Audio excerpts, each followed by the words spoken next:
Sarah Weber had always believed in fairy tales. At 28, the blonde, blue-eyed marketing professional from Munich never imagined she would meet her Prince Charming on a dating app, especially someone living on the other side of the world. But when Raj Malhotra's profile appeared on her screen in March 2019, something clicked instantly. His dark eyes looked kind in every photo, his smile seemed sincere, and his messages carried a warmth that made her heart flutter. "You have the most beautiful smile I've ever seen," his first message said. "It's like sunshine." It was cheesy. She later admitted that to her friends, but something about his directness disarmed her. In a world shaped by German efficiency and emotional restraint, Raj's openness felt refreshing. Within weeks, they were video calling regularly. Every night, he would show her the bustling streets of Delhi, the vibrant markets, the noise, the color, the chaos and beauty of his world. She would show him Munich's neat avenues, its beer gardens, and the Alps stretching across the horizon. Pixel by pixel, separated by 6,000 kilometers, they built their own little universe. Her best friend, Lisa Hoffman, was skeptical from the beginning. "You don't actually know him," she warned over coffee at their favorite spot in Schwabing. "What do you really know about his life, his family, his past?"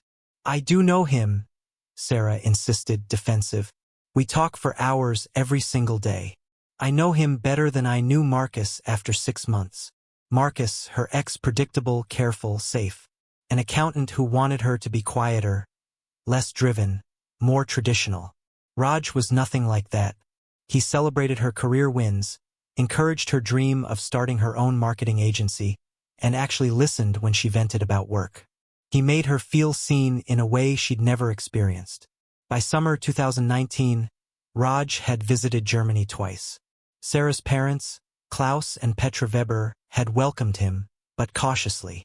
Her father, a retired engineer, asked sharp questions about Raj's IT job, his family, his intentions.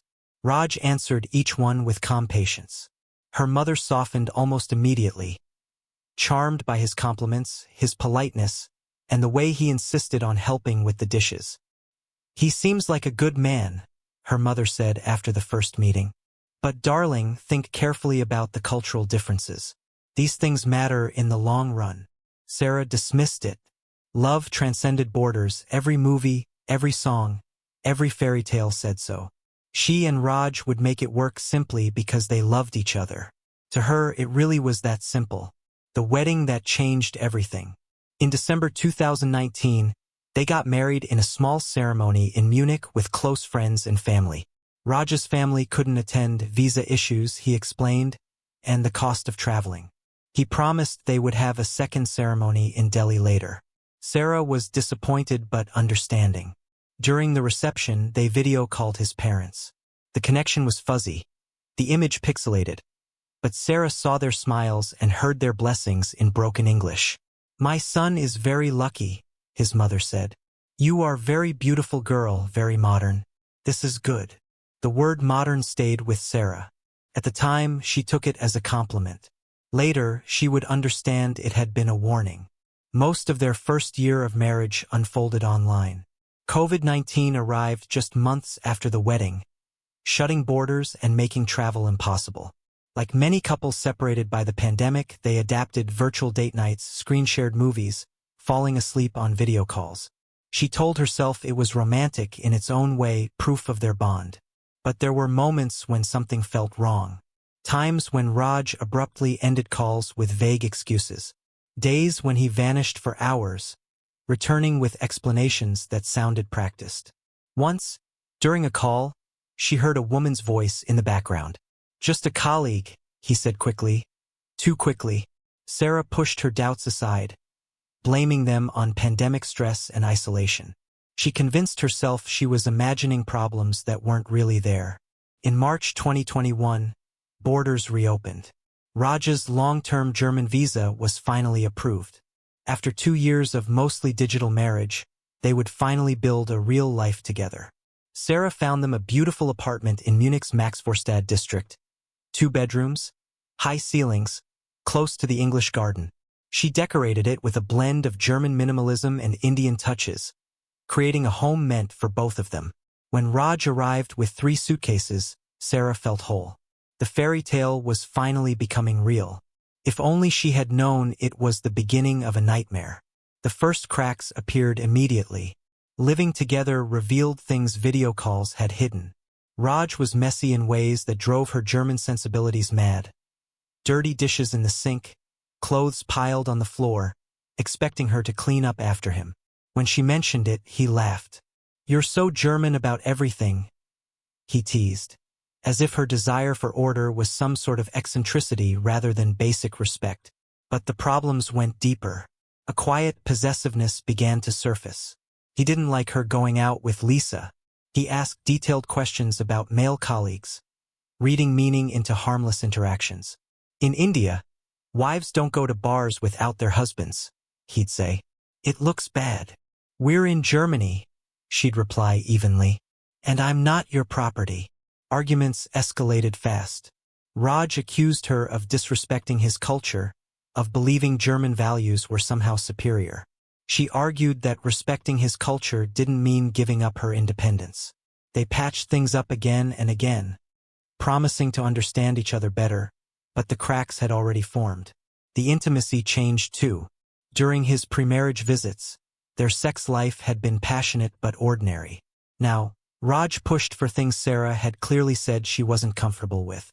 He tested boundaries, pressured her, made requests that felt degrading. When she refused, he sulked for days, making her feel unreasonable. "Other women do these things for their husbands," he'd say. "Why are you so closed-minded?" Other women. The phrase became a weapon, used to shame her, to make her feel small, inadequate. She started wondering if he was comparing her to someone specific, or if someone else was still in the picture. By fall 2021, Sarah had lost weight. The stress showed in her tired eyes and the dark circles forming beneath them. Lisa noticed the change during one of their increasingly rare coffee dates. "You look exhausted," she said, worry creasing her forehead. "Is everything okay with Raj?" "It's fine," Sarah lied. "Just adjusting to living together full-time. It's normal, right? The first year is always hard." "Sarah, you barely smile anymore. When was the last time you seemed genuinely happy?" Sarah couldn't answer. She couldn't remember. The Instagram account. In November 2021, Sarah started noticing something strange. Raj was on his phone constantly, more than usual, and always angled away from her. Whenever she walked into a room, he'd switch apps or lock the screen instantly. Classic cheating behavior, she thought. She hated herself for thinking it, hated becoming that suspicious wife. But the signs were undeniable. One evening, while Raj was in the shower, his phone buzzed on the coffee table. Sarah glanced at it, just to see if it was something important. She told herself, though she knew she was lying about her intentions. The notification was from Instagram. "Kinky Deli has commented on your post." Kinky Deli. The name made her stomach drop. She knew she shouldn't. She knew it was a violation of privacy. But her hands were already reaching for the phone. She knew his passcode, he'd never hidden it from her. It had once been a symbol of trust. Now it was a weapon she was about to use. She opened Instagram. It loaded into an account she had never seen before. Not his main profile, the one she followed, but a secret one. The username was Rajan's Secrets. The profile picture was blurred, but Sarah could make out 2 silhouettes. Her hands shook as she scrolled. Photos, videos, of them, of her. Recorded during their most intimate moments, moments she had never consented to being filmed, let alone posted online.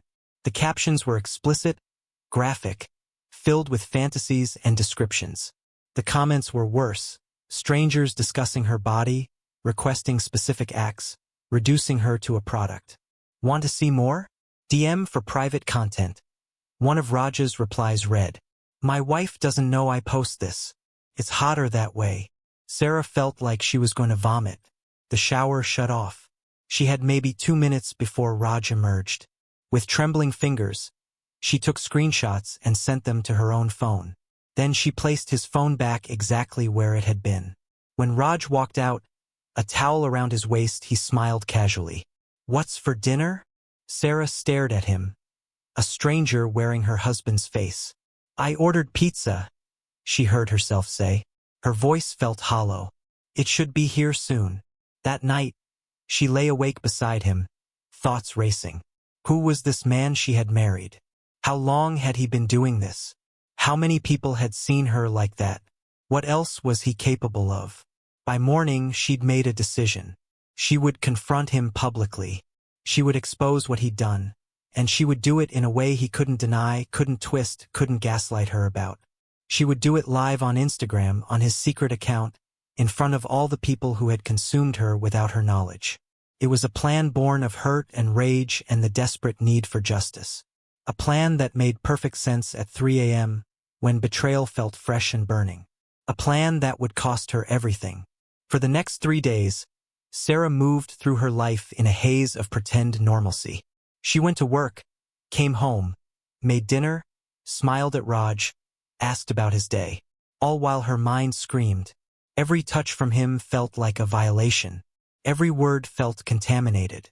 Meanwhile, she planned every detail of how to destroy the facade he had built. She needed more than screenshots. She needed to understand the full extent of what he had done. On Wednesday, while Raj was at the gym, Sarah went through his laptop. She found folders, hundreds of photos and videos, carefully organized by date and type. Some she remembered, private moments she thought were just between them. Others she didn't recall at all, taken from angles that suggested hidden cameras. Her stomach twisted as she scrolled through the files. There were videos from their bedroom, the bathroom, even the living room. How long had he been recording her? Since he arrived in Germany? Before? Had there been cameras during his visits before they married? But the worst discovery was a WhatsApp group. Munich content creators. 7 members, all with Indian names. They were sharing content of their German wives and girlfriends, trading files like baseball cards, rating them, discussing which ones were most popular online, which fetishes got the most engagement, how much money they were earning from private sales. "Sarah's ass is premium content, bro." One message read. "You could charge $50 per vid easy." Raja's reply. "Already do. She has no idea. Stupid trusting German girls are the best." Sarah's fists clenched. The betrayal went deeper than she'd ever imagined. This wasn't just intimate photos online. He was selling her, profiting from her body, her privacy, her trust. And he was part of a network, men doing the same thing to other women. She thought about going to the police, but what would she say? That her husband posted photos that looked consensual? German privacy laws were strict, but proving she hadn't agreed to any of it would be complicated. It would be his word against hers, and she knew how these cases went. The victim always ended up questioned, doubted, scrutinized. No, she didn't want a courtroom battle. She wanted him exposed publicly, immediately, in a way he couldn't twist or bury. She wanted everyone who had consumed her without consent to see the kind of man they'd been supporting. The live stream. On Friday evening, Sarah told Raj she was staying at Lisa's for the night. He barely looked up from his phone, only grunting in acknowledgement. Instead, she went to a hotel room she'd booked in Schwabing, just 3 blocks from their apartment. She had planned every detail. She had Raj's phone. That morning, while he slept, she'd swapped his device with an identical model she'd bought and configured to look exactly like his. He hadn't noticed. Why would he? For 3 days, she'd played the perfect, unsuspecting wife. At 8 p.m., she logged into the Rajan Secrets account from his phone. The account had 3,847 followers, 3,847 strangers who had seen her naked, vulnerable, unaware. Her hands trembled with rage as she set up the Instagram Live. She hit record. Her face filled the screen. In the thumbnail grid, she saw viewers joining immediately. Within seconds, 50 people were watching. Then 100. Comments poured in, crude, sexual, demanding. "Hello, everyone." Sarah began in English, her voice surprisingly steady. "I'm Sarah. You've seen me before, though you didn't know my name. You didn't know I had no idea I was being filmed. You didn't know every photo, every video, every intimate moment you've consumed was taken and shared without my consent." The viewer count jumped to 300. The comments shifted: confusion, shock. Some people left, others stayed watching. My husband, Raj Malhotra, has been running this account, filming me secretly, selling content of me, making money off my body without my knowledge. And apparently he's not alone. There's a whole group of men doing this to their German partners. She held up her phone, displaying screenshots of the WhatsApp group, the messages, the folder structures. The viewer count hit 500. I'm confronting him tonight. Right now, I want all of you who watched me, who paid for content of me, to see what kind of man you were supporting. I want you to witness what happens when a woman fights back. 600 viewers now. The comment section was chaos. People furious at Raj. People calling Sarah crazy for going public. People screen recording. People sharing the stream. I'm going to our apartment now. Stay watching. The walk of rage. Sarah left the hotel room with the stream still running. The 3-block walk felt both endless and far too short. The viewer count climbed steadily. 800. 900. 1,000. People were sharing the stream rapidly, word spreading across Instagram. Her heart pounded as she approached the building. What if he got violent? The thought had crossed her mind while planning, but rage had outrun caution. She wanted justice more than she wanted safety. Looking back, she'd recognize this as her first mistake, but in that moment, fueled by betrayal, she felt invincible. She climbed the stairs to their 3rd-floor apartment. The phone camera wobbled, capturing glimpses of the familiar hallway, the door with their names. Weber Malhotra in cheerful letters she'd put up months ago. 1,200 viewers. She unlocked the door quietly. The TV played from the living room, some action movie Raj was watching. She moved through the hallway, past the kitchen, her phone held forward. Raj was on the couch, laptop open beside him. When Sarah entered his line of sight, he looked up with a casual smile that froze the moment he saw the phone. Saw her expression. Saw something in her eyes that made him rise quickly. "What are you doing?" he asked in German, his accent suddenly thicker. "Why are you filming?" "We're live," Sarah said, her voice cold. "On your account. Rajan's Secrets. All 300 of your followers are watching right now." His face drained pale, then flushed red. "What the undersensor did you do?" "What did I do?" Sarah's voice rose. "What did you do? You've been filming me, selling videos of me, making money off my body without my consent." "Turn it off," Raj hissed, stepping toward her. "Turn the undersensor phone off now." "No," Sarah stepped back, keeping the camera fixed on him. "Everyone needs to see this. Everyone needs to know what you are." The escalation. 1,500 viewers. Comments flying too fast to read. Someone had called the police. Probably multiple people, judging by the chat. People urged Sarah to run, to leave, warning her she was in danger. "You went through my things," Raj said, voice shaking with fury. "You violated my privacy." "Your privacy?" Sarah let out a bitter, disbelieving laugh. "You've been violating mine for months, years, maybe. Hidden cameras in our home. Those photos were for us? You're being dramatic. Then why did you sell them? Why is there a folder on your laptop labeled premium content sales? Why is there a WhatsApp group where you and your friends trade videos of your German girlfriends like we're prostitutes?" Raj lunged for the phone. Sarah jerked back, but he was faster, grabbing her wrist. The camera view went chaotic. Ceiling, floor, a blur of movement. "Let go," Sarah screamed. "Turn it off or I'll break it." They struggled. The viewer count hit 2,000. Through the chaos, the live stream caught fragments. Raj's twisted, enraged expression. Sarah's fear breaking through her fury. The sound of something crashing to the floor. Sarah wrenched free, stumbling backward until her spine hit the bookshelf. She held the phone out, still recording. Raj's face filled the frame. The investigation expands. Detective Hoffman requested a full cyberforensics team by midnight. Every device in the apartment was photographed, sealed, and logged. The hidden cameras Sarah had mentioned were found within the first hour. One in a smoke detector, one behind a vent, one embedded in a decorative plant facing the bedroom. Each device contained storage cards, all of them full. Months of footage. Years, potentially. At 1:20 a.m., Raj's real phone was retrieved from the bedroom dresser. Dozens of encrypted folders. Multiple cloud backups. Subscriptions, payment receipts, usernames. A digital empire of violation. And it wasn't just Sarah. There were other women. Other German partners. Some filmed secretly, some filmed knowingly but never consented to sharing. The WhatsApp group was worse. Screenshots alone revealed more than a dozen men, most of them South Asian expats in Germany, trading tips, sharing content, laughing. A brotherhood of predators hiding in plain sight.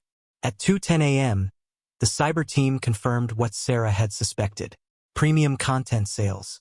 Multiple payment platforms. Crypto wallets. Thousands of euros earned. Hoffman exhaled sharply. This isn't just domestic, she said. This is organized digital exploitation. International jurisdiction. Cross-border sex crime. By sunrise, the case had exploded beyond Munich PD. Europol flagged the network. Interpol was notified. The Indian consulate sent a formal inquiry. The Bavarian Ministry of Justice held an emergency briefing. The pressure was immense. The public outrage volcanic. Feminist groups, privacy activists, and global news outlets were demanding answers. Demanding justice. Meanwhile, Sarah remained unconscious. Machines breathed for her. Monitors tracked every fragile heartbeat. Her parents kept silent vigil. Petra holding her daughter's hand. Klaus staring at the floor as if searching for the moment everything had gone wrong. Doctors spoke in careful language about swelling, neurological response, time. Only time. At 9 a.m., Hoffman visited the hospital. She needed information only Sarah could eventually give. But as she stood beside the bed, hearing the machines beep steadily, something hardened inside her. This wasn't just a case anymore. It was a mission. A woman had gone to extraordinary lengths to expose a hidden world. She had nearly died for it. Hoffman whispered softly, "We're going to finish what you started." Back at the precinct, Raj sat in an interrogation room, staring at his cuffed hands. He'd asked for a lawyer. He'd refused to speak. But he couldn't stop shaking. The walls were closing in. Everything he feared was now reality. His crimes laid bare before millions. His friends panicking, messaging frantically, deleting chats far too late. Every move he'd made was archived, screen recorded, downloaded. Nothing could be undone. At noon, Hoffman received word from digital forensics. They'd cracked his cloud storage. What they found would redefine the scope of the investigation. Hundreds of files, multiple victims, coordinated distribution, payment logs confirming years of profit, and a private chat suggesting expansion. More girlfriends, more secret recordings, more profit. This was no longer a single crime. It was a pattern, a network, a culture of predation disguised as modern relationships. Hoffman looked at the screen, jaw clenched. "He isn't walking away from this," she said. "None of them are." And as Munich braced for a media storm unlike anything the city had seen, one truth became unavoidable. Sarah had lit a fuse, and the explosion was only beginning. Each folder was labeled with cold precision, dates, categories, camera angles. A life dissected into metadata. Sarah felt nausea rise, not from her injuries but from the grotesque organization of her stolen intimacy. "He documented everything," Hoffman said quietly. "Every upload, every transaction, every conversation." Sarah's breath hitched. "Why?" Her voice was hoarse, raw. Hoffman didn't sugarcoat it. Control, profit, entitlement, and because he never thought you'd find out. Another window opened. A spreadsheet. Rows of usernames, payment IDs, subscription tiers. Sarah forced herself to keep looking. She wouldn't look away now. She wouldn't give him that power again. "You're the key witness," Hoffman continued. "But you're also the victim of a criminal network much larger than we expected. Your testimony will help bring down all of them." Sarah nodded slowly, the weight of purpose settling into place. The pain remained, but the helplessness began to shift into something sharper, steadier. Resolve. "I want to help," she whispered. "I want all of them held accountable." Hoffman's expression softened. "You already started this. We'll finish it." By Tuesday morning, the prosecution team had enough evidence to begin drafting charges. Over a dozen for Raj alone. Aggravated assault, attempted manslaughter, illegal surveillance, distribution of non-consensual pornography, financial exploitation, conspiracy. And once the Federal Cybercrime Unit completed their review, more charges would follow. Across Munich, the other men arrested were beginning to break under interrogation. One admitted to filming his girlfriend in the shower. Another confessed that he'd pressured his partner into videos she thought were private. A third revealed that Raj had been the one encouraging them, teaching them how to hide cameras, offering tips on maximizing profits. A pattern of digital predation stretching back years. The more they uncovered, the clearer it became that Sarah's live stream had detonated a bomb at the center of their secret world. Meanwhile, public support for Sarah surged. Crowdfunding pages were launched to cover her medical expenses and legal fees. Women across Germany organized marches demanding stronger digital privacy laws. Politicians, pressured by the growing outcry, promised reform. The hashtag Justice for Sarah trended globally for 3 consecutive days. Yet inside her hospital room, Sarah felt detached from the storm outside. Her world had narrowed to pain, beeping monitors, and the steady rise and fall of her own breath. But she also felt something else. An ember of strength reigniting each time she remembered why she'd gone live. Why she'd confronted him. Why she'd refused to stay silent. On Wednesday afternoon, Lisa returned with news. "The prosecutors want to meet you when you're ready," she said. "They think this case could set a precedent." Sarah let the words sink in. Precedent. Change. Something bigger than her suffering. "I'll meet them," she said, voice steadier than before. "But not because they want me to. Because I need to." Lisa squeezed her hand, pride and grief mingling in her eyes. "You're not alone. Not anymore." And for the first time since waking up, Sarah believed her. But losing control, the prosecutor countered, does not explain 2 years of surveillance, financial exploitation, and a coordinated system of predation. On the 4th day, Sarah took the stand. Her hands shook as she was sworn in, but her voice, though soft, did not break. She described the moment she discovered the secret account, the horror of realizing strangers had seen her most intimate moments, the terror of the attack, the months of recovery. Raj watched her, expression shifting between anger and practiced sorrow. When asked if she feared for her life that night, Sarah answered simply, "Yes." The courtroom absorbed the weight of the word. Cross-examination was brutal. Raj's lawyer tried to corner her, implying she exaggerated, that she provoked the fight intentionally, that she'd planned the live stream as revenge. Sarah met each accusation with steady clarity. "I went live because I was tired of being silent," she said. "I didn't know he would try to kill me, but I knew he wouldn't stop unless someone saw the truth." Her statement became the defining moment of the trial. Reporters wrote about her composure. Activists held signs quoting her words. Even skeptical observers began to see her not as a victim, but as a catalyst. On the final day, Raj chose to speak. Standing before the judge, he delivered a halting apology. He blamed pressure, loneliness, cultural expectations, poor judgment. He said he loved Sarah. He said he never intended to hurt her. But the lack of sincerity was unmistakable, and the evidence contradicted every excuse. When he finished, the courtroom felt colder, as if everyone were collectively rejecting his attempt at redemption. Judge Kramer delivered the verdict with unwavering precision. "Guilty," she said, her voice echoing. "Guilty of attempted murder. Guilty of aggravated assault. Guilty of illegal surveillance, distribution of non-consensual images, financial exploitation, and conspiracy." She sentenced him to 18 years in prison, with the possibility of parole only after 12. Gasps rippled through the courtroom. Raj's shoulders sagged. His mother, who had flown from Delhi, sobbed quietly. But Sarah felt only a quiet, exhausted release, something loosening inside her for the first time in months. Outside, reporters surged forward. Cameras flashed. But this time, Sarah didn't flinch. She walked steadily to the waiting car, supported by Lisa and her parents. She had survived. She had been believed.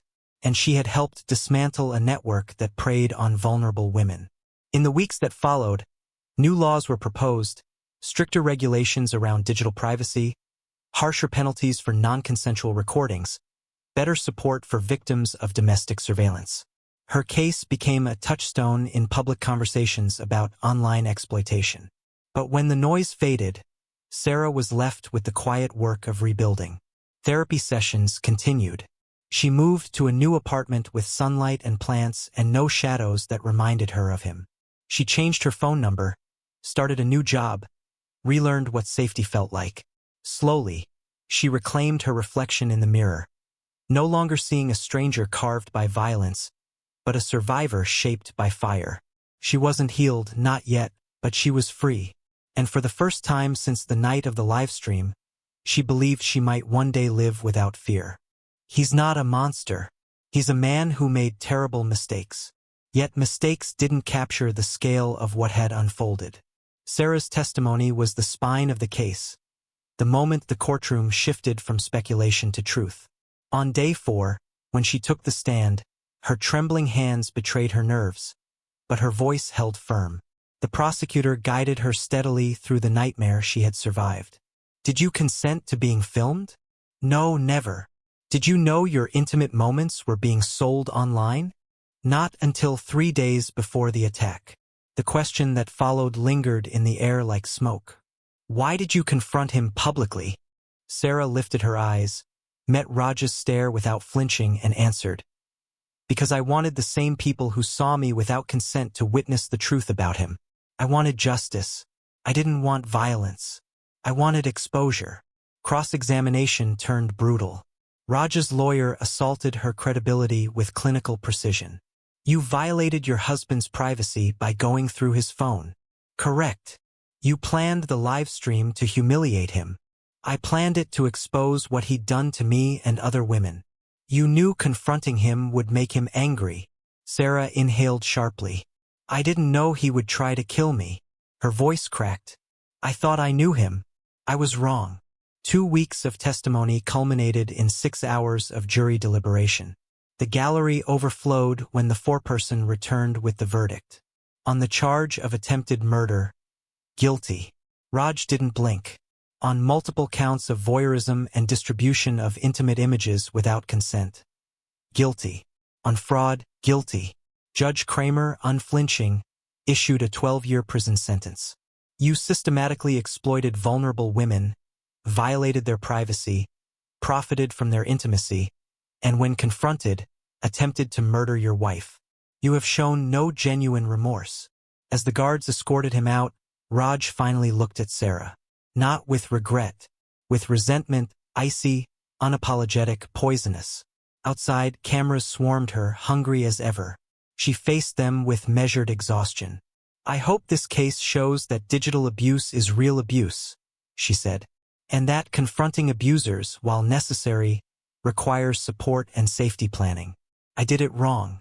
I survived by luck, not wisdom. It wasn't triumphant, but it was true. For Sarah, truth mattered more than triumph. She never returned to the Maxvad apartment. Her parents sold it and donated the money to a domestic violence shelter. She moved to a quieter city outside Munich, somewhere her name wasn't whispered in grocery stores. Therapy became a ritual, 3 times a week with Dr. Noman, who helped her untangle the deeper wounds beyond the bruises. Trust shattered slowly, and rebuilding it was grueling work. Dating felt impossible. Even friendships required emotional endurance she didn't always have. Healing isn't linear, Dr. Noman reminded her. Some days you'll feel strong. Others you'll feel broken again. Both are valid. The 6 other victims formed a support group. They gathered monthly, trading updates. Emma launching a nonprofit for digital consent laws. Nina drafting a memoir. Julia starting a new life in Sweden. Sarah found her own path in advocacy, speaking at universities about online exploitation and manipulation tactics. Trust your instincts, she told students. If something feels wrong, it probably is. And remember, you are never responsible for your abuser's choices. The Instagram live video remained online, forever archived, forever viewed, despite her requests for removal. Public interest, the platforms insisted. She no longer watched it, but knew others did. Her trauma had become a spectacle she could never fully reclaim. On the second anniversary of the attack, Sarah returned to the street where she had nearly been killed. Not to relive it, but to face the ghost that lingered there. At first she felt nothing, then everything, then nothing again. The woman she'd once been, naive, hopeful, believing in easy love, was gone. In her place stood someone scarred, exhausted, but undeniably alive. Survival wasn't a fairy tale. It wasn't a victory parade, but it was hers. And some stories, she realized, don't need happy endings. Honest ones are enough.